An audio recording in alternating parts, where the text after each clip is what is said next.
Et nous accueillons à présent Bud Gilroy, le président du conseil d'administration de Tahiti Tourisme. Bud, Yorana. Yorana, merci de votre invitation et bonsoir à tous les téléspectateurs. Alors, Bud, l'inauguration du terminal intervient alors que la croisière est en croissance. Elle représente aujourd'hui un tiers des visiteurs. Des compagnies ont déjà annoncé leur intention de renforcer leur présence ces prochaines années. Est-ce une des clés de l'avenir du tourisme du Fénois? Je pense que tout à fait, c'est la croisière aujourd'hui c'est 34% de nos visiteurs, c'est 20% du revenu touristique. C'est également le seul vecteur de transport qui peut amener nos touristes dans toutes les îles. Donc il n'y a pas d'autre moyen qui amène 700 personnes à Nukuhiva en une fois. Et c'est également la seule industrie qui est capable de se projeter 2 ans en avance. On a déjà les réservations pour 2027 qui commencent. 26 est déjà quasiment bouclé et c'est 25% de plus que les escales prévues en 2025.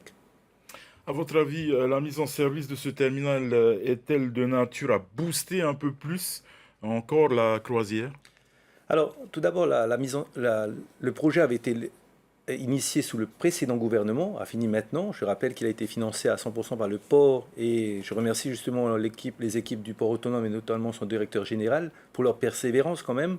C'est un outil qui était indispensable, que les compagnies nous demandaient. Cependant, la durée de la construction ne nous a pas empêché de continuer à croître sur le secteur croisière. Donc, ce n'est pas non plus ce qui nous a freinés. Par contre, c'est sûr que c'est un atout supplémentaire pour accueillir nos touristes dans des meilleures conditions en fait. Et là, on est dans des conditions idéales pour des têtes de ligne. On l'a vu dans le sujet, les touristes qui débarquent ne sont pas à l'abri de la pluie, ce n'est pas un problème. Quels sont les apports en termes de service de ce nouveau terminal?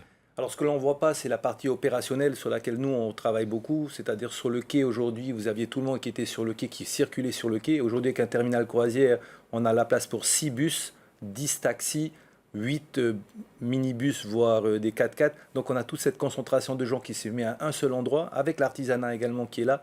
Donc, en termes de gestion de flux, gestion de personnes et de services, c'est optimal pour nous. Le terminal de croisière est flambant neuf, mais il est adossé à une deux fois deux voies, hein, totalement encombré par les voitures et sans passerelle pour traverser. N'est-ce pas un problème également?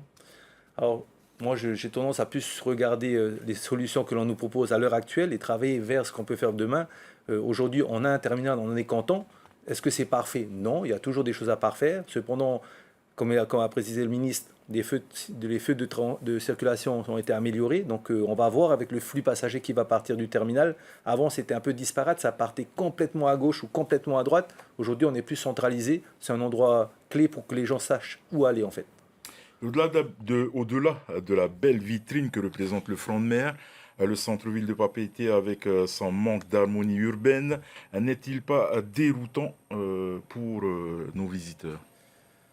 Alors, c'est sûr qu'on a des choses à améliorer en termes de paysage urbain, on va dire, mais c'est vrai que c'est pas ce que recherche nécessairement notre croisiériste. Notre croisiériste, souvent, recherche la beauté des îles, hein.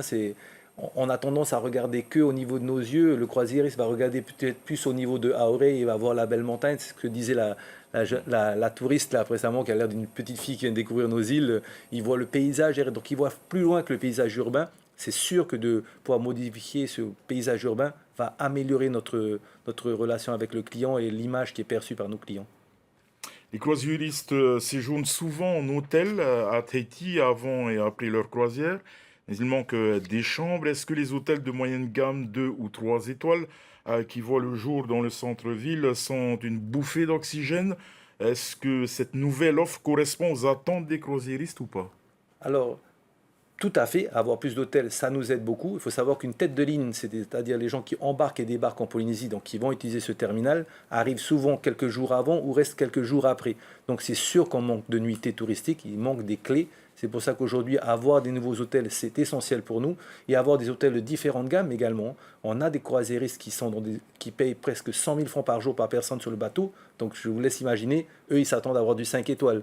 On a d'autres bateaux qui viennent qui sont plus petits. On va prendre par exemple un Aranui où c'est plus exploration, expédition. Ben, eux, ils vont chercher une différente gamme d'hôtels. Donc toutes les gammes qu'on peut avoir vont répondre effectivement à la demande de nos voyageurs. Est-ce que le tourisme de croisière profite à tous les archipels? Est-ce un tourisme inclusif? Alors je pense que c'est l'un des touristes les plus inclusifs que l'on a, puisque effectivement on adapte l'offre à l'île qui est reçue. Moi, j'ai eu la grande chance de visiter toutes nos îles. On peut aller jusqu'à Mangariva. On fait Mangariva, on fait toutes les marquises, on fait des petites îles. On a fait Manihi l'année dernière avec un petit bateau de 100 passagers. Encore une fois, le plus important, c'est que la population accepte la taille du bateau déjà. Donc on ne met pas des énormes bateaux, on met des bateaux qui sont à taille humaine dans ces îles. Et après, derrière, on essaye de disséminer le croisiérisme dans toutes les îles. Donc effectivement, on peut aller de Mangariva jusqu'au Tuamotu, jusqu'aux Marquises, redescendre dans toutes les îles de la société. Donc c'est vraiment une opportunité de toucher plus de monde et d'amener effectivement des bateaux à la journée dans d'autres îles. Je rappelle que dans les îles, ils sont souvent à 8h, 18h. Donc ça correspond à ce que recherche aussi notre population des îles. Ils ne veulent pas nécessairement avoir le bateau toute la nuit là. Voilà. Merci beaucoup d'avoir accepté notre invitation. Merci à vous.